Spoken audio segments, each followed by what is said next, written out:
Hi, Andrew. Hi, Bob. How you doing? I'm all right. Yeah. I'm doing great, actually. It's been Okay. lovely not to be blogging for, 8 months? It's been lovely. We're going to talk about that. But talking about your new life, let me introduce this quickly. I'm Robert Wright. This is the Wright Show, available on both streaming video and audio podcasts. You're Andrew Sullivan. You probably need no introduction for most of our viewers / listeners, but just in case. You're a noted, generally conservative, but occasionally liberal thinker. You've written books and so on. You were a very early and very influential advocate of gay marriage. You were also very early in the blogging game. You're a blogging pioneer. You for more than 10 years, kept at it, innovating influentially, I would say, and you had a very large following. And then within the last year, you announced that blogging had come to overwhelm your life to an unhealthy extent, and you were going to call it quits, at least for the time being. And I guess that was 8 or 9 months ago. Yeah. And now here you are to talk about the meaning of your life. Is that okay if we talk about that? Yeah, I mean, I was saying earlier, it's not a subject that most people feel very comfortable talking about, and it's a huge topic. But I agree with you. In many ways, the last 8 months have been a period of, inevitably, when you end a certain period of your life, and I gave myself around 12 months of reflection, really, to what the Jesuits call discern what I want to do or God wants me to do next. And so I've been on that.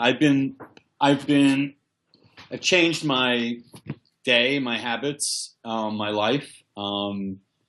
I sort of instituted 3 what I thought were achievable goals, or rather rules. Like I meditate now for half an hour a day. Now is this mindfulness meditation or Christian meditation or just none of the above? It's a combination of, well, I got a little training through transcendental meditation techniques. Then I subscribed to actually an online meditation guide. Maria Popova, I don't know whether you know Maria, but she's quite a wonderful person. And she directed me to a person called Tara Brach. Yes, in the Washington, D.C. area. In Bethesda, yeah. And so that gives me, I do about 5 minutes of listening to her and a sort of beginning of a guide, and then I do about 20 to 25 minutes of my own silence. And it's mainly traditional Buddhist originated meditation, but it's also, I think, completely compatible and extremely similar to the Christian understanding of contemplation that I've long been fascinated by. Thomas Merton is one of my heroes, one of my mentors, and you actually knew Thomas Merton? No. Oh, okay. So mentor in the virtual sense.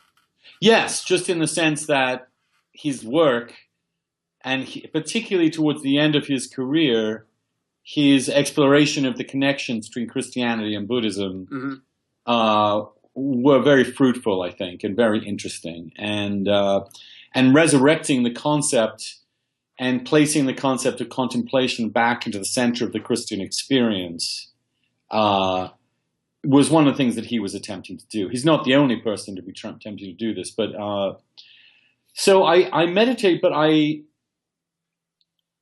in a sort of rather neutral fashion, non-denominational, as it were. But it's funny, I always feel towards the end of it the presence of Jesus there. And I try and end with the Lord's Prayer. So it's a slightly ad hoc. Eclectic. Let's call it eclectic. Yeah, okay, eclectic. Catholic with a small c, Andrew? Yeah, well, that's what I've always been, Bob. I mean, I it's been. I'm not a convert to Catholicism. Mm-hmm. I'm not wedded to the entire apparatus. We can talk about this some more. But I am definitely part of the Catholic tradition. I feel very much at home in it. It's my spiritual home, and for all sorts of autobiographical reasons, it's a place which I do not want to leave. And even though it was incredibly hard over the last couple of decades in particular, the new Pope has definitely opened the shutters and let some air and sunlight in a way that some of us were praying for and hoping for a very long time. So but I'm a different Catholic than I was when I was a kid. I'm a different Catholic than when I was a teenager. I'm a different Catholic than when I was in my 20s.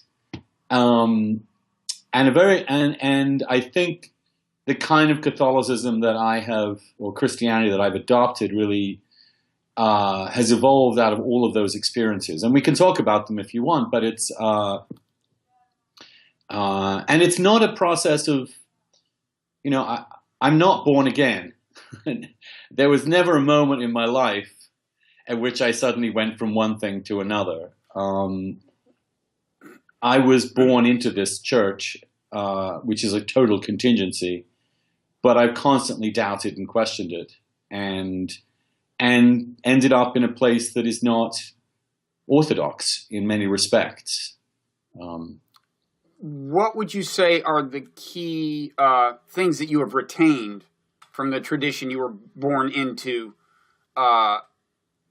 setting aside for now the things that you have brought in from the outside, so to speak? What is the essence of Catholicism or Christianity from your point of view that it's made sense to keep?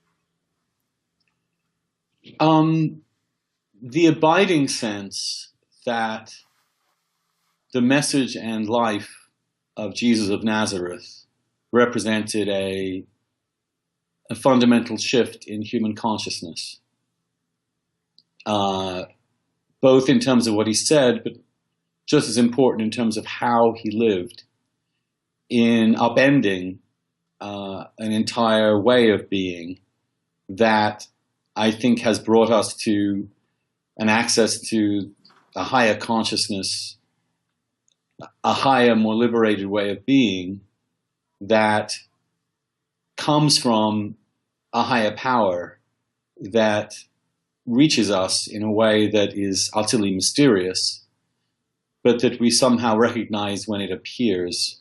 And I think it can appear in many ways, and I also believe it can appear in many religious forms.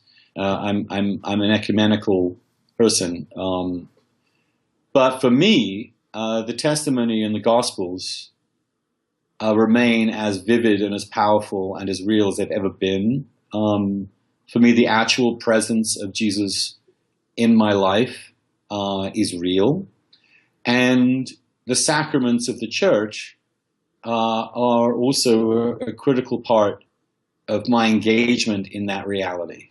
And I think that's, and the higher consciousness is really about the extraordinarily counterintuitive abandonment of oneself for others. Okay, is that the key when you referred to a kind of an upending of consciousness or a revolution in consciousness or whatever you said that Jesus represented? Is that the essence of it, the abnegation of self? Or if abnegation is even the right word. Much yeah. As the understanding that to save your life you have to lose it. And the utterly counterintuitive thing, which is that to make yourself defenseless is to find the only security. Okay, there's a lot there. So to find your life, you have to lose it. That's a literal passage from the New Testament. And that I'm also, I must say, an entirely New Testament Christian. I totally understand that the Hebrew Scriptures are essential to understanding the context in which Jesus operated, but I think he essentially transcended that in a way that is still an extremely radical way and an extremely controversial way, and a very difficult way. Yeah, that's roughly it, and it is about the possibility. Here's what I would say: I've never not believed in God. And I can't really tell you why. It goes back to my childhood. Obviously, it goes back to the contingent fact, which anybody debating me will be happy to bring up, that I just happened to be born in a particular place and time in a particular family which holds a particular religion, and I have remained in that faith tradition. But at the same time, there's plenty of people that happens to that grow to disillusioned or realize this stuff is bullshit, or appalled by whatever hypocrisies and so on within that tradition, or who just simply intellectually or emotionally and spiritually move on. That hasn't happened to me. At least the movement that I've made has always been within that context. And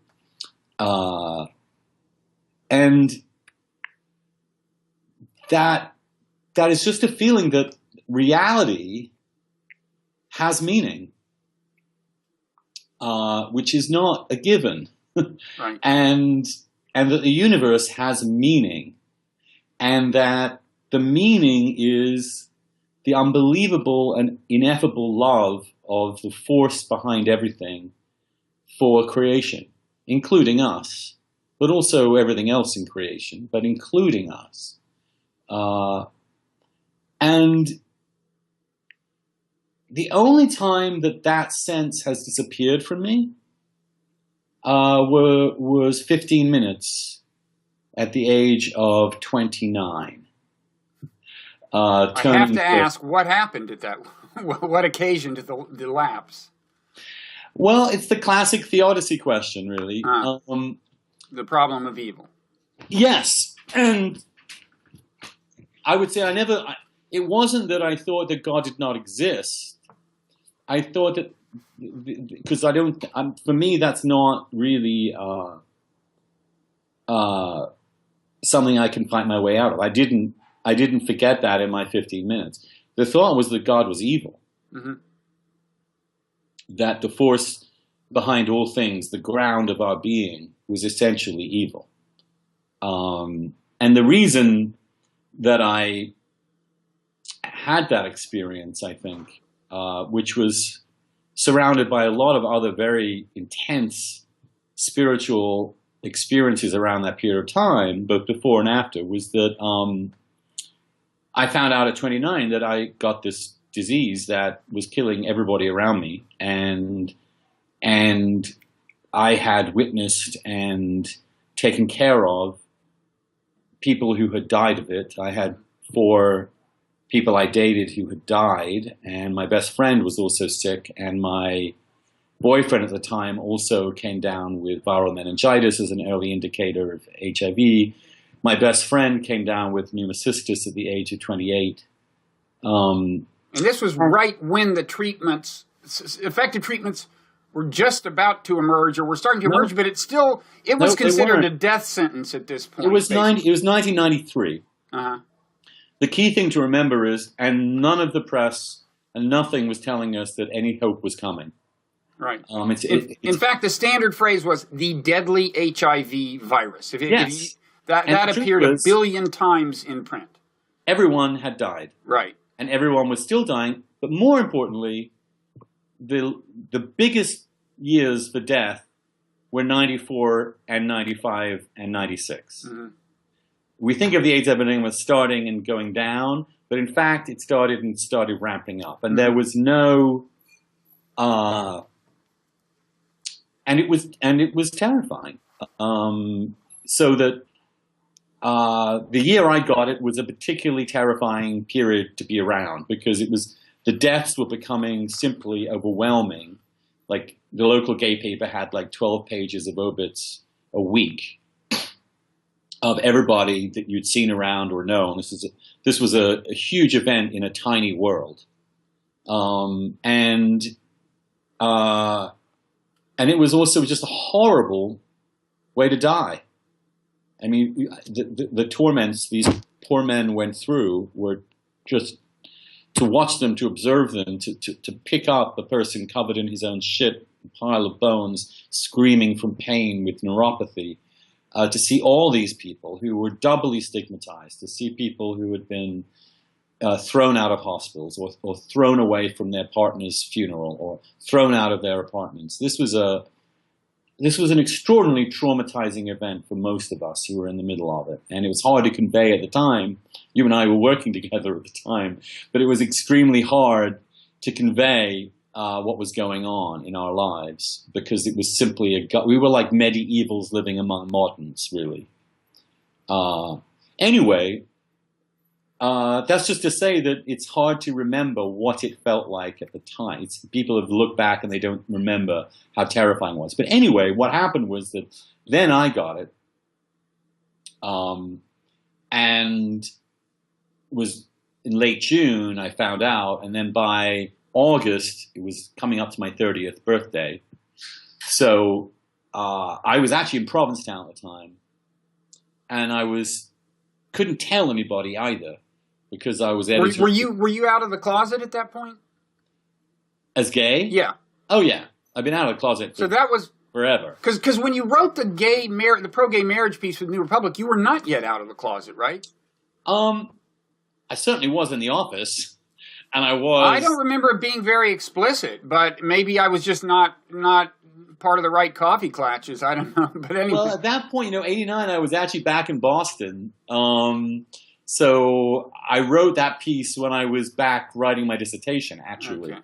But I was out. So you were definitely openly gay by the time you found out you were HIV positive. I've been openly gay since I was openly gay when I was appointed editor, which was 91. So I was openly gay for a long time. I mean, but anyway, but I had to keep the HIV secret because it would have been impossible to, at that point, everybody looked at you like a corpse, a walking corpse. And they also, all this sympathy would have flowed or whatever. There'd been also, and I just didn't think you could edit a national magazine with that shit going on. And also, I also had the added terror of the fact that immediately my green card had to be withdrawn because HIV was an excludable disease. So I was also simultaneously basically told I couldn't stay in America any longer either. At the same time, my mother, who is bipolar, was in a particularly brutal hospitalization. She's throughout my childhood and adolescence and adulthood, she's been in and out of mental institutions with this horrible disease, and she was in incredible pain. And talking to her on the phone, as I tried to do a lot, was just, it gutted me. And my best friend, Pat, also was just completely distraught and stripped. I mean, he was a big bodybuilder. Overnight, he'd lost all this weight. He looked terrible. The guy I was dating at the time was sick too. And I was just walking to the beach through the dunes, and I just was thinking about this and just thinking, what did my mother ever do to deserve the suffering that she is undergoing, which is in some ways mental health suffering can be the worst of any suffering. Or these are the good people. These I may have been whatever I was, but I certainly had no doubt that my friend Patrick, my boyfriend Chris, and my mother and countless other people who were afflicted by this were good people. And I don't know what, it wasn't really a thought. It just came over me like a huge feeling that God was deliberately persecuting these good people for the hell of it. And it was just not fair. And and I fell to my knees, and I couldn't get up for about 15 minutes, and they were the darkest 15 minutes of my life. And then all I can say is that I got up and walked to the beach, and I don't believe that I got up entirely of my own will. And then my belief back in the benign reality of what we might call godness, for want of a better word, because I think the word God has become so laden with anthropomorphic, anthropocentric, weird stuff. It's a word that has actually come to exclude, for many people, what we're talking about, as opposed to make it more accessible. But yeah, and ever since then, that's what I believed. And it redirected my life to some extent. It was not a born-again experience. It was like a near-death experience spiritually. There happened moments in my life when I have been overwhelmed with a sense of the presence of Jesus around me, and with me. So that's, and since then, that remembering what that was like, remembering also when you are faced with mortality, when you really are faced with death in the raw, you are forced in a way that a lot of people aren't most of the time in our culture, especially when you're doing it when you're young, to really come to terms with some of these big questions. Your spirituality does not become some sort of hobby. It becomes your life, because there's no way to cope with the possibility of your imminent death without finding a place in your soul or your mind where it can't get you. So I take it you did not kind of intellectually resolve the problem of evil in the sense of suddenly, conceptually understanding how a good and omnipotent God could, would tolerate all this suffering, but you had a kind of a conviction that ultimately the source of being is a good and loving force. Yeah. And not only that, but a personally connected force for love and compassion and forgiveness. And that Jesus, for me, again, I say for me, I agree with the Pope that Protestantism is solemn nonsense, as he put it. For me, the words of Jesus and the stories of his life just constantly speak the truth to me, and always have done. Okay, so it's interesting. On the one hand, you're reluctant to think of God in anthropomorphic terms, it sounds like, or to talk about God in ways that seem to suggest that. At the same time, you're very you feel a strong sense of the presence of Jesus, the figure, who was, to say the least, anthropomorphic, right? Well, he's incarnate. Right. So it's just godness is more than just the Son. It's also, the mystery of Christianity is the incarnation of the divine. And I feel that every day. I do feel the universe and creation around me is full of the divine. It's full of extraordinary wonder and beauty and enlightenment. And one reason every summer I go to Cape Cod, the end of Cape Cod, and I don't move for 3 months, is to experience the godness of that landscape. And as I said, I was there when that happened. I go there. It's sort of my Mecca, as it were. It's the place I go to listen to God and to be with him. And to see the landscape itself, the water, the sand, the sky, the clouds, immanent with godness. And there is something about that part of the world that I mean, there's a reason why Thoreau and Emerson, the transcendentalists, were all hanging out on Cape Cod. Mm-hmm.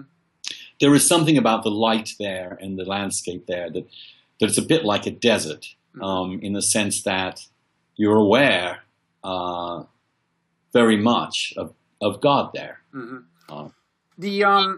So for you to believe in God is to feel ultimately loved. Is that fair? Yes, and forgivable. And forgivable. And here's something that just occurred to me recently. I mean, the forgiveness, it seems to me, has kind of two dimensions.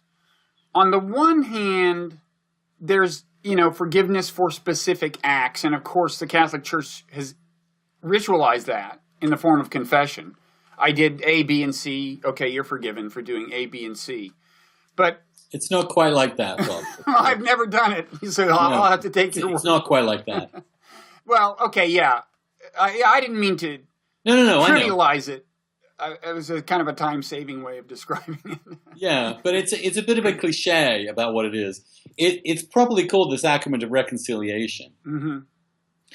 And it's no longer sit down and tick off the bad things you did that day and get absolved from. It's a conversation about the state of your spiritual life and how it has gone astray, how better to reform it.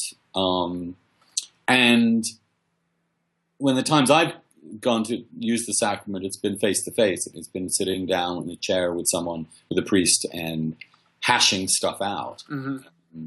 So it's a little more in the modern church. It's a lot more. It's not quite the caricature that a lot of people think it is. Well, then maybe there's more convergence between it and what I was going to call the second side of forgiveness, which is, and this just occurred to me while I was meditating the other day. It was kind of like I got this feeling of just a kind of reassurance that you're doing your best. You're trying. I mean, it's easy to feel, and maybe it's easier to feel this if you were brought up religiously, as I was, but it's easy to feel almost a sense of chronic shortcoming and failure.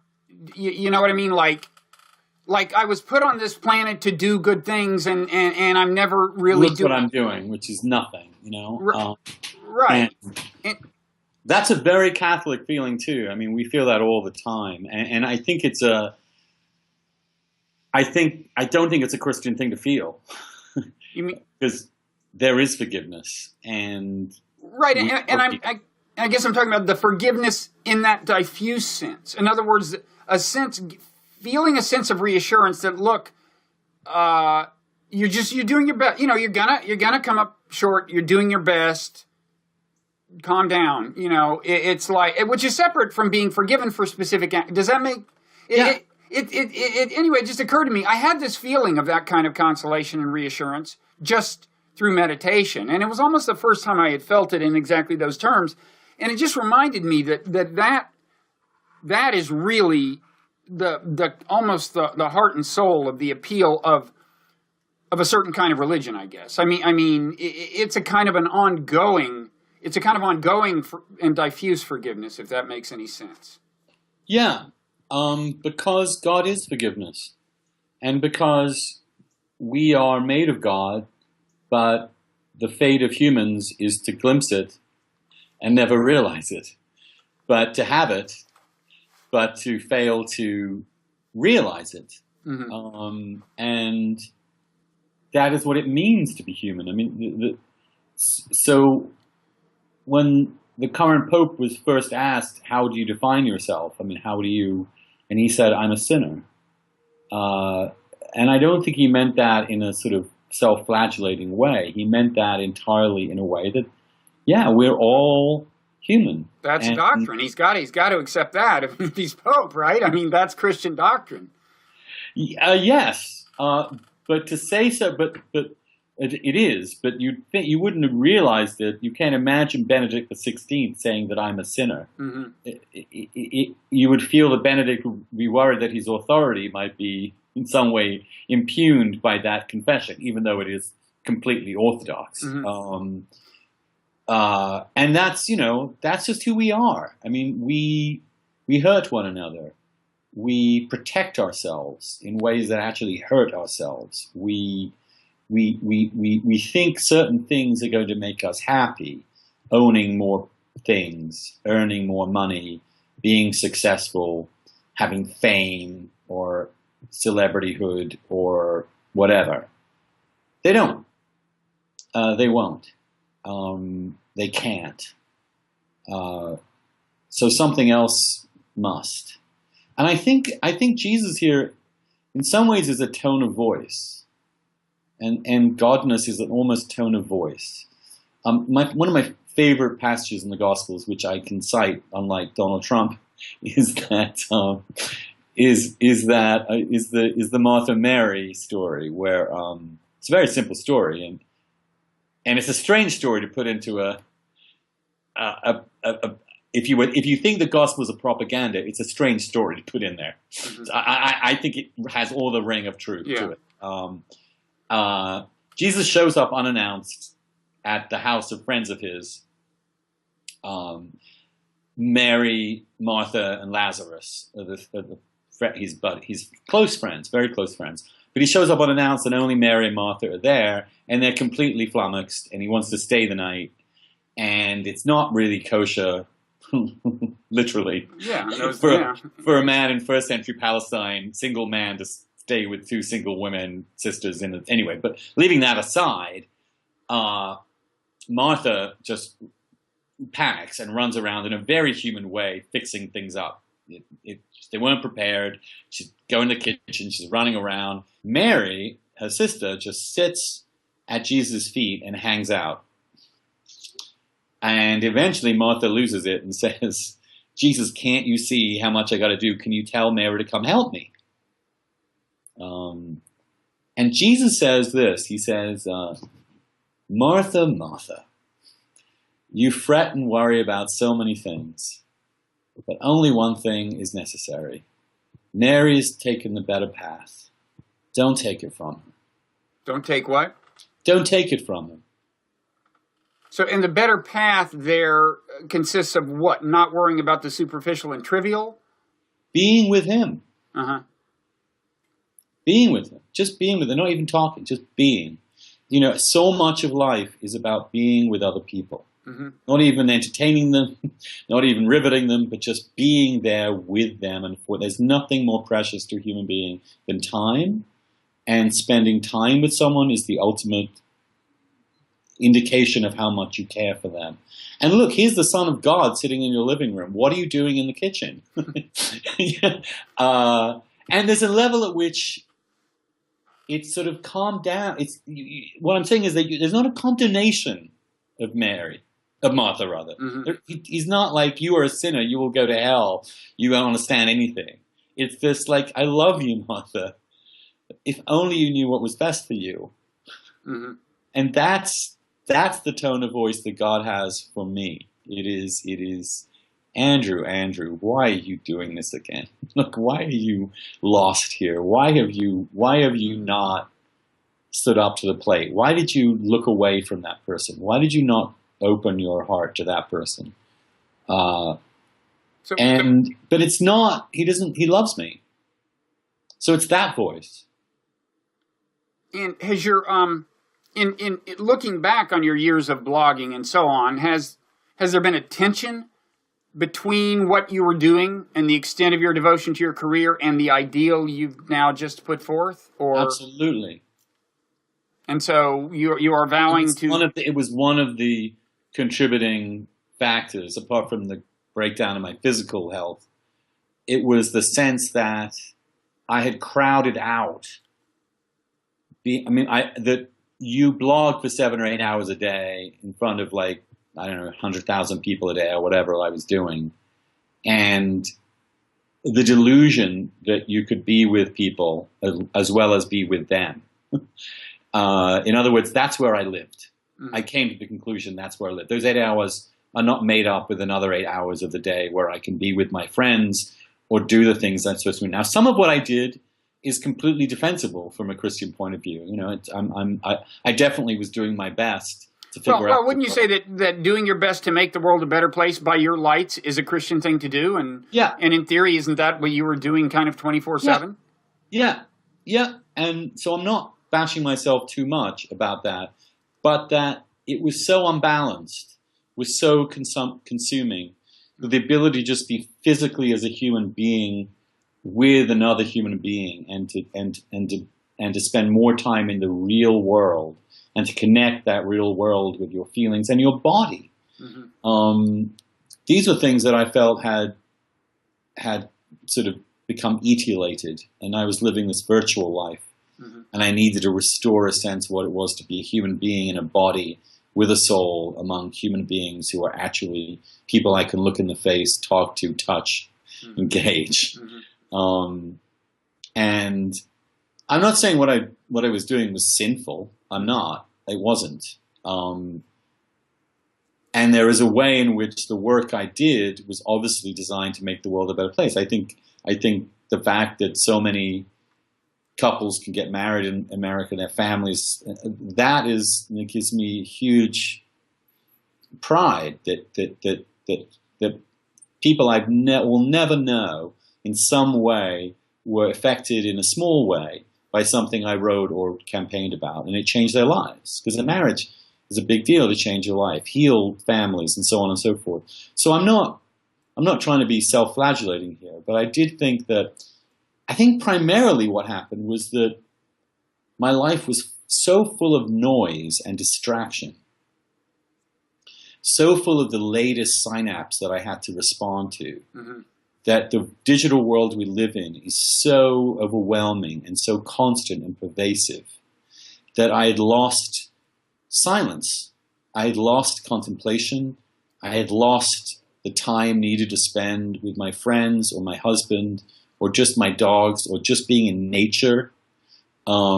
These things that make us human. In other words, I'd gotten the balance completely out of whack, and it had become an obsessive, compulsive, addictive behavior that was rendering it harder and harder to be the kind of person I felt like God wanted me to be. So you said you're going to take a year off and think about things and reflect. Is it becoming clear to you now what you'll do at the end of the year? Not entirely. I mean, I'm the thing I'm trying to figure out is whether I have the ability to write a book about my faith. Because like a lot of Christians, I'm kind of mortified by the way Christianity is largely portrayed in the popular culture, certainly among the younger generations, which is, this Christianity is in crisis. There's no question about it. I think religion in general is in crisis in modernity. And as a result of what forces? I mean, on the one hand, you've got, it seems, increasingly fundamentalist manifestations of it in various traditions. That's part of the crisis. I mean, because those are more fanatical ideologies, I think, of religion rather than the practice of faith as we properly know it. It isn't bound to local communities. It isn't bound to tradition. It isn't bound to ritual. It isn't bound to all the mediating institutions of religious faith. It's a very abstract, absolutist, universal, can be found out on the internet and used for political purposes, which is that is, and the fact that it has Christianity or Islam attached to it, it's what the Pope recently called it an ideology of God. And I think one of the key insights for me, and this comes from my reading of Oakeshott many years ago, is re-understanding faith not as a set of a myriad doctrines which have to be somehow accepted, but remembering that faith is a way of life, that it's about how you live, and that someone living a Christian life is a Christian. Someone simply professing you have to believe this, this, and these abstractions, which tend to be incredibly abstract, or you're not one, have missed the point. The religion belongs, properly speaking, to the practical world, not the intellectual one. And that the practices of religion, namely, for example, daily prayer, or meditation, whatever you want to call it, these are there to teach us how to be, how to live. And that's what Jesus is talking about for the whole Gospels. He's talking about specific situations, specific metaphors, specific ways of interacting with our other human beings. And he's pointing to a way of reacting and relating to people that really would heal things rather than make things worse. And I think most of the great advances that we've made, and I agree with you that religion has progressed. I mean, to put a plug in for your great book, The Evolution of God. It's a beautiful book. It's nice to say that. Well, it's true, and I gained a lot of insight from it,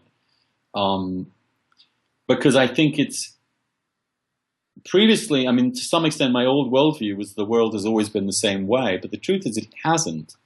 And for a Christian, obviously the emergence of Jesus is a huge consciousness shifter, and I think we're still figuring out the consequences of what Jesus meant in our lives and in our churches. But above all, it's not about doctrine or the application of an ideology or anything to do with politics. It is simply a way of life, and a way of looking at the world. And also, we're both infinitesimally insignificant by any standard measure in terms of what we know about the universe. Mm-hmm. In some ways, that makes Christianity all the more radical in believing that there is still something benign in it. And I'll tell you a couple of things that also affected me more recently. And one was this extraordinary documentary called Into Great Silence, or Die große Stille in the German, by Philip Gröning, which was a documentary in the Carthusian monastery in the Alps in which no outsider had been for hundreds of years. It's a silent order, it's a lifetime order, and it's a 3-hour movie with no words. And there was, if you really live what the phrase Oakeshott uses is sub specie aeternitatis, under the fully aware of both the infinitude of time and space and one's own place in it at all times, because that perspective is one we as humans to survive had to just put on bracket. Mm-hmm. But you live differently. There was a way a monk walked in that movie, just walked from A to B, in which he was not trying to go from A to B. Mm-hmm. He was just walking. That is very hard to explain until you saw it. But the minute I saw it, I stopped dead in my tracks. I mean, I was just mesmerized by it. And I've met holy people like that. My grandmother, my Irish grandmother, who was the 7th of 13 kids, and was an immigrant and lived with us while I was growing up. She was, barely literate, certainly not educated in any way. Embarrassed me a little bit. I was a precocious young English boy. This was this really Irish grandmother who had a broad Irish accent. In church, she would say the Hail Mary and Our Father louder than anybody else, and she would rattle through the rosary like you were listening to a sort of someone narrating a NASCAR race. I mean, it was just like this blah, blah, blah, blah, blah. But there were moments when I saw her transported, and there was a calm to her life, an amazing calm to it that entranced me, because she was the opposite of me in so many ways, and yet she had something I couldn't get. Mm-hmm. And that has always been in my consciousness, really, and I want to get there. And there were moments during these horrible crises in my life when I did get there because I had to get there. Mm-hmm. And then there have been moments when I've seen it. The other thing, and this is more controversial, is that I think certain drug experiences that I've had have also confirmed this to me, not in ways that I have experienced as being some sort of imposition of some sort of weird feeling into you, but simply an unveiling of what's already there. These are psychedelic experiences? Yes, I'm talking about psilocybin primarily, which is an extraordinary thing. And even though it's fake in a sense, it just simulates the kind of religious calm that, people doing fMRI studies have shown that, in fact, it's the same bloody thing as meditation. I mean, it just affects the same part of the brain. Right. But nonetheless, it's not.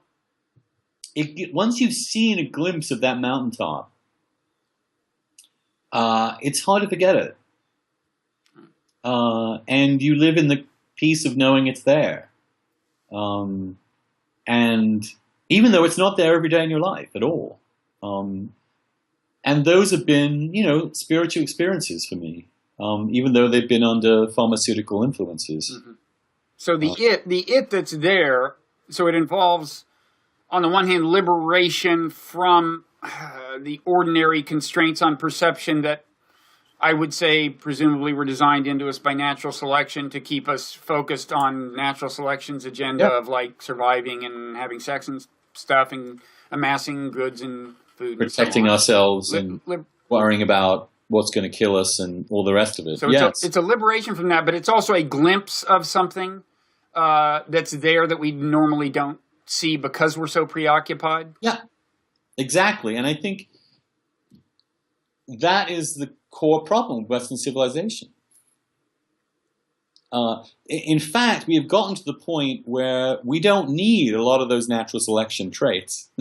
We live in an extraordinarily peaceful, largely ordered society in which our basic needs are basically met.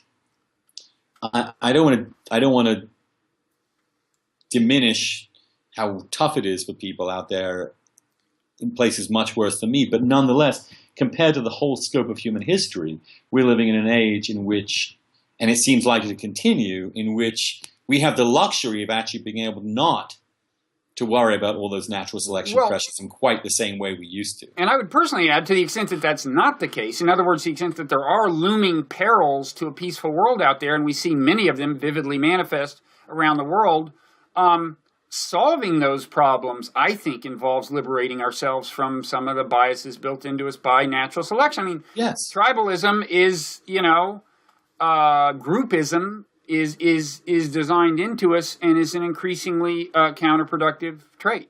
Yes, and one could say the core feature of Jesus or someone like St. Francis was to see the other. I mean, St. Francis' great moment was coming back as a prisoner of war and walking into a leper colony and hugging these people. Mm-hmm. That sensibility, that ability to see the humanity in people who are utterly unlike ourselves, and to break tribalism entirely.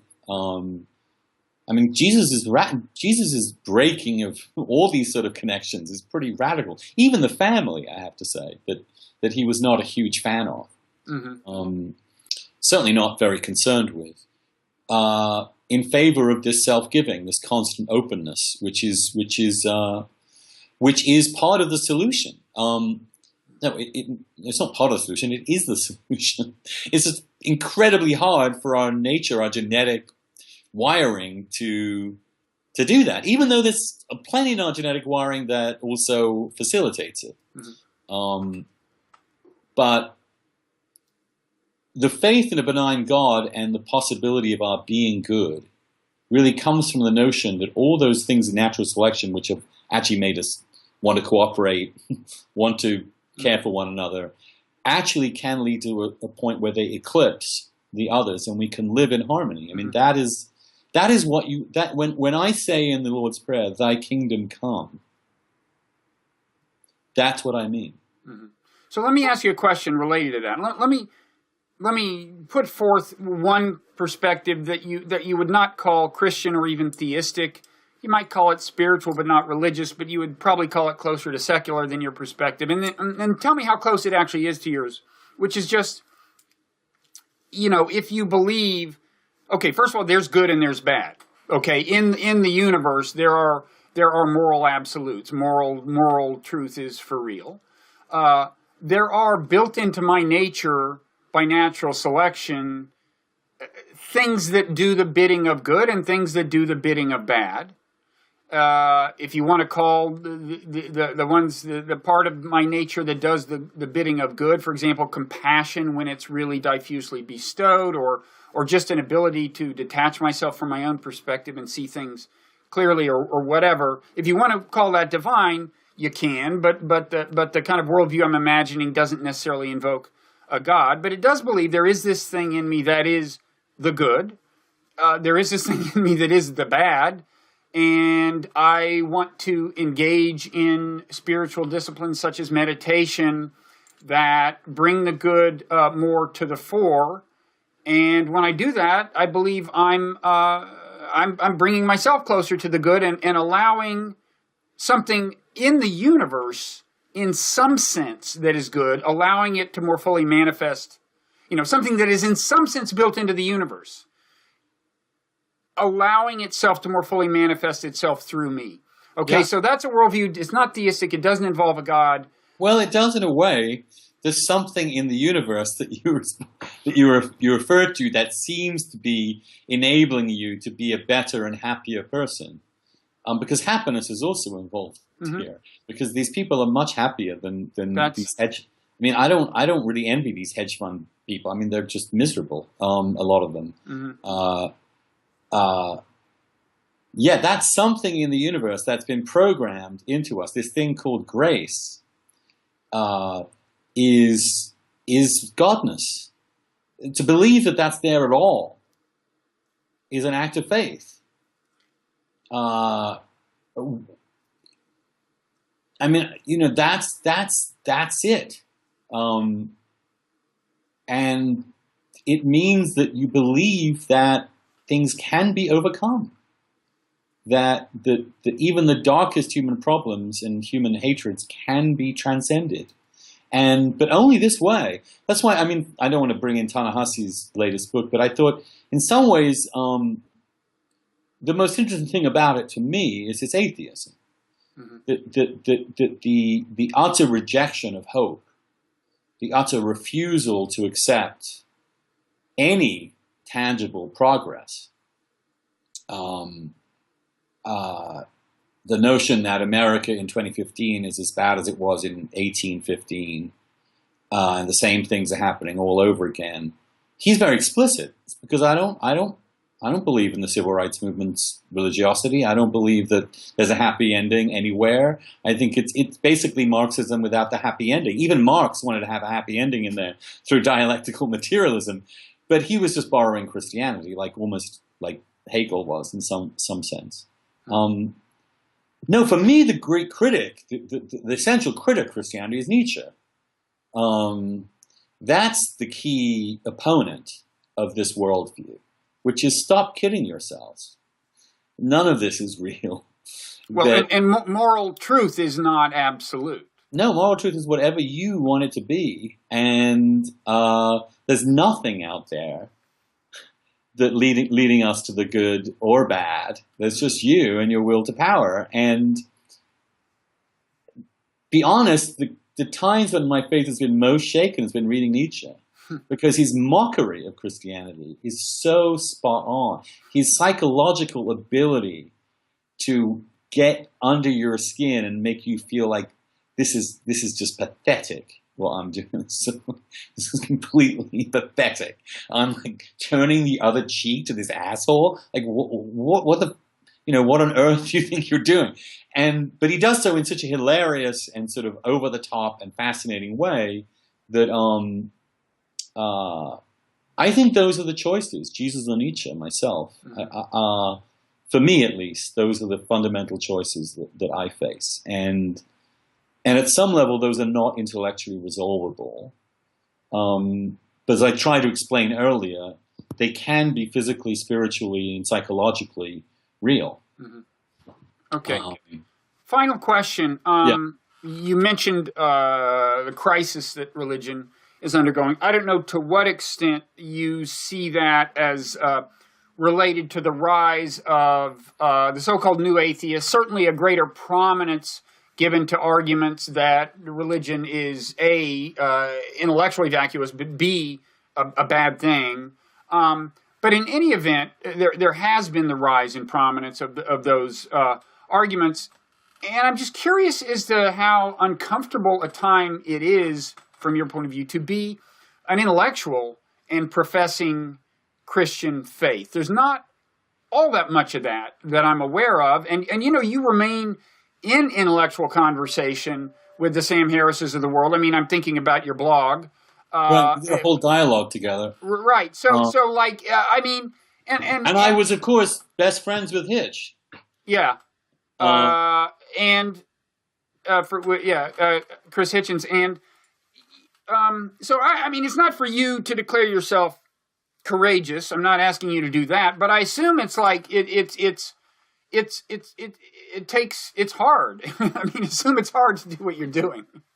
Well, that's why doing this book is going to be a challenge, and why finding a way to make arguments about what. Because let me be honest, I do not blame new atheists for the reputation of Christianity. I blame Christianity for the reputation of Christianity. I think a huge amount that, I mean, I read Christopher's book and I agreed with almost all of it. It missed the point. It's very easy to point out how idiotic human beings have been with respect to religion and still are, and the abuse of it. But at the same time, I do believe that in some ways the only thing that will beat bad religion is good religion.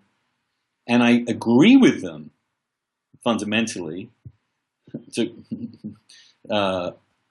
that fundamentalism is a huge problem, and that it stems from pride. If God exists, he is by definition beyond our understanding. Those who claim to know literally everything, down to like when you should take a dump or how you should, the minutiae of your sexual or eating habits. I mean, this stuff is insane. And I'm one of these Christians that has no problem whatsoever with accepting all the new scholarship that we know about the origins of the scriptures. I think we have to take them for what they are, which is Chinese whispers, essentially, after 60 years. But remarkable and vivid Chinese whispers that suggest something very remarkable occurred and affected a lot of people, but they're not infallible, literal documents. In fact, that's absurd. I take on fully modern science and evolution and natural selection. I see no conflict there whatsoever with what I'm believing. And I do think that mainstream Christianity, let alone mainstream Islam, has not really faced fully the consequences of what we now know. You cannot talk about the Bible as if it is literally true without telling a lie. I mean, it's just not true. And there's a reason why Islam will not allow scholarly inquiry into the origins of the texts that created the Quran. We know better. And as a Christian, I also believe, in the beginning was Logos, that the world can be understood, that we are not, blind faith is not faith. Pascal put it best in saying that, that there's the use and submission of reason, but you have to use it. And if reason is telling you that what you're saying, if you're still saying that the world was created 6,000 years ago, you are not a Christian. You're not interested in the truth. Yeah. And religion has to be compatible with truth. So I don't know. I mean, it's going to be the thing I'm struggling with right now, Bob, to be honest, with this book is how do I approach it? How do I get into this conversation in ways that does not imply that I'm revealing some sort of truth, but that this Christianity still matters? I actually think that a lot of what Christianity actually is quite well loved. It's actually sort of still basic civic religion. Americans in general do believe in helping those in trouble. They do believe in giving away their own goods to others. They believe in being kind to one another. I mean, there's a lot in our culture that is very, very rooted in Christianity. Of course, it can be rooted in other things as well. I'm not claiming so, but historically speaking, that's our cultural tradition. Mm-hmm. So I think there are more people out there who are more Christian than they think they are. And I think there's a way in which a gay man, a sexually active gay man can maybe get a hearing and say, I'm still there, and here's why. And it's not because I'm a self-hating homosexual or I believe this, that, and the other. It's because of these things. And I think what the Pope has done, the new Pope, has been able to reset the priorities to some extent to actually refocus us on the core truths of religion. And he's done it in words, but he's also done it as Jesus did in gestures and actions and just moments, which has been incredibly inspiring. But he's just the Pope. Well, it's a living. As he himself would say, I'm just the Bishop of Rome. Yeah. Well, Andrew, thank you. People love him. Secular people love him. Why do they love him? They love him because he's a Christian. And when they actually... You mean because he's acting like a Christian or because... acting like a Christian. Yeah. And when you see it, it's hard not to be affected by it. And you would say acting like a Christian more than some popes you could mention if you were less tactful. But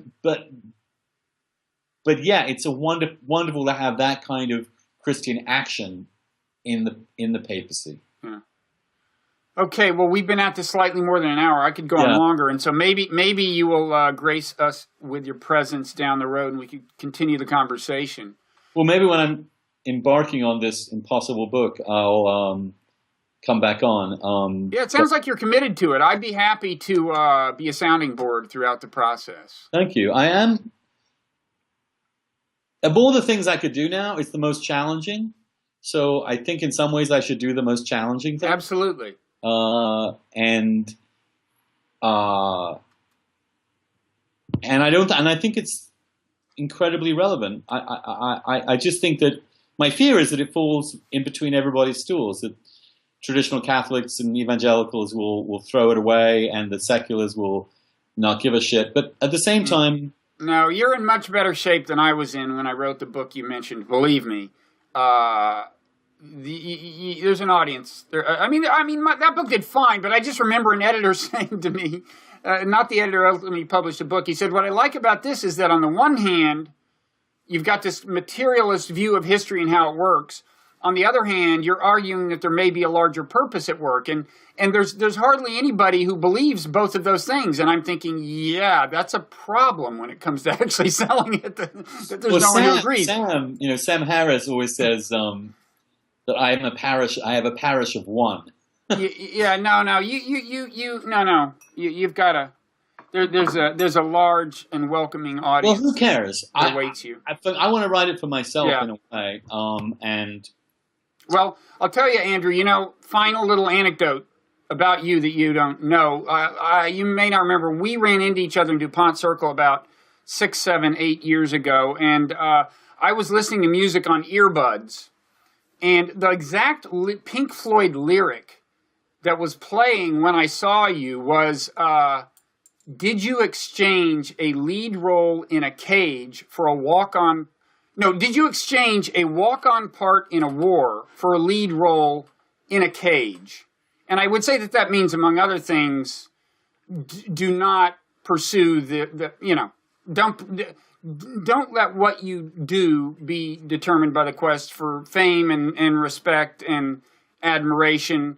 Even if you have to labor in obscurity, say what you believe. And so even if you're right, and I think you're wrong that there isn't a big audience for this book, I would say go for it. It's a good way to live your life. I mean, I'm just a little awed at the magnitude of the task and how you do that. I don't know. I mean, the amount of scholarship behind all this is so immense. The subject's so huge that you have to find a way to do something discreet and simple in it.